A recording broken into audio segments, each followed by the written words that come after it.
du Sud. Elle s'est qualifiée hier soir aux dépens de l'Égypte, 1-0. Un but sans contestation possible. Vous le voyez ici, il est signé Antar Yahya. Le défenseur algérien a libéré son équipe lors de ce match d'appui qui avait lieu à Khartoum, au Soudan. Il a tout de même fallu tenir le score pendant plus d'une mi-temps. Et dès le coup de sifflet final de ce match, les supporters algériens ont laissé éclater une joie sans nuage. La liesse a gagné toute l'Algérie, bien sûr, mais aussi la France. Vous avez peut-être entendu les klaxons des voitures pendant une bonne partie de la nuit hier soir. La fête était plus algérienne que française dans les rues, malgré quelques incidents en fin de soirée. Grégory Lafont.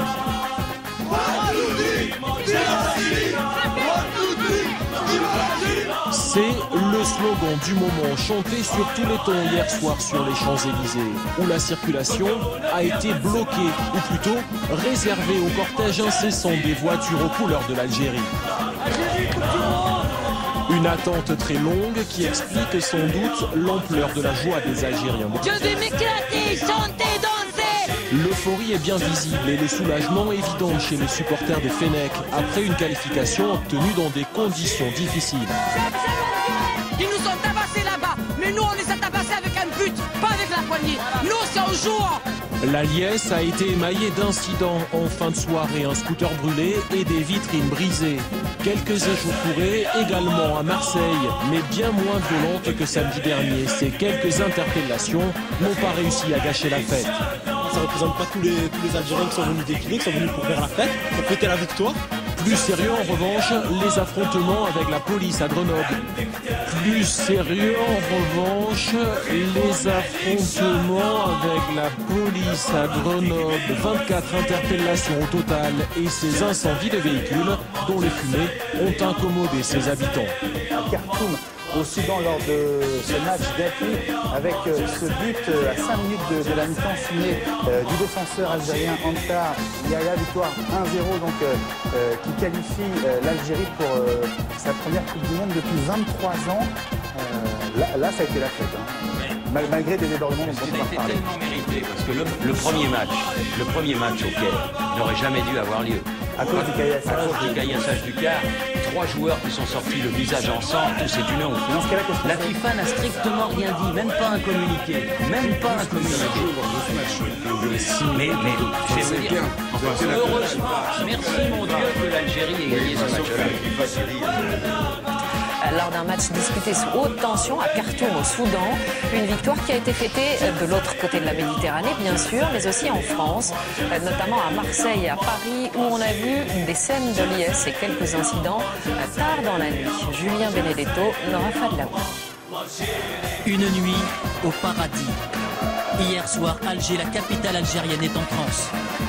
Le pays rêvait de participer à la Coupe du Monde depuis près d'un quart de siècle. Des jeunes là qui n'ont jamais assisté à une Coupe du Monde, alhamdoulilah, ils vont voir une Coupe du Monde.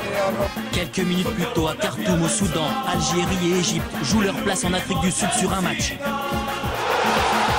40e minute, Antar Yahya marque.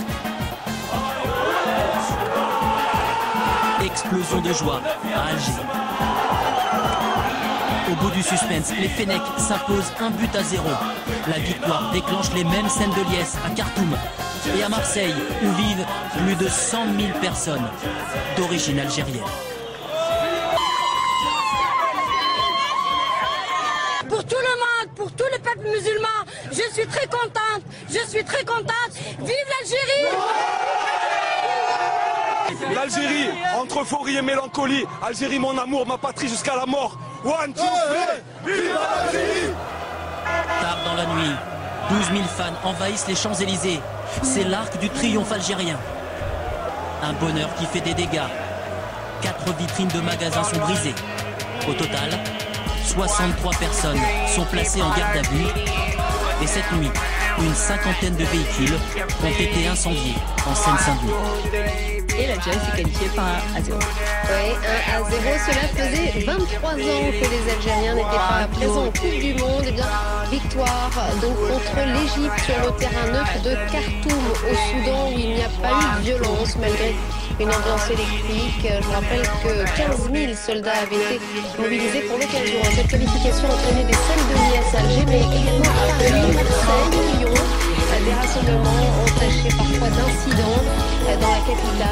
63 personnes ont été placées en garde à vue à la suite principalement de jets de projectiles et de vitrines dégradées, notamment sur les Champs-Élysées. Je vous propose d'écouter ces supporters qui expriment leur bonheur au coup de sifflet final.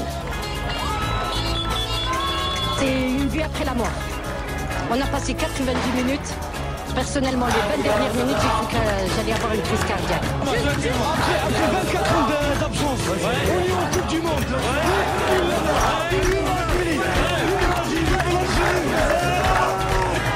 C'était extrêmement stressant parce que ce qu'on avait peur en fait, c'était la réaction de l'arbitre qui nous siffle un penalty pour l'Égypte. C'est une grande joie pour le peuple algérien déjà. C'est le retour, ça faisait pas longtemps qu'on n'y était pas allé. Merci. Voilà, explosion de joie également à Marseille où la communauté d'origine algérienne est très représentée là-bas aussi, mais aussi des incidents. 15 personnes, dont plusieurs mineurs, sont en garde à vue. Même scène qu'à Paris, jet de projectiles, bris de vitrines, mais également une quinzaine de voitures incendiées.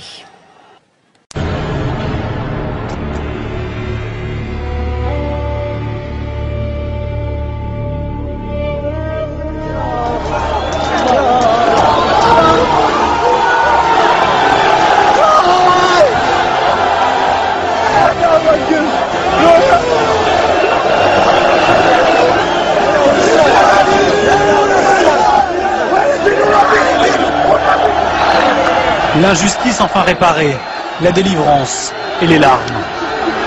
On l'a mérité, ils nous ont tout fait, mais on est qualifiés pour l'Algérie et pour le monde du sport, pas pour les salauds. Agressée en Égypte, l'Algérie vient de prendre une éclatante revanche. Elle est qualifiée pour la Coupe du Monde. Dernier honneur avant de pouvoir réaliser enfin que l'Algérie est 24 ans après de retour en Coupe du Monde.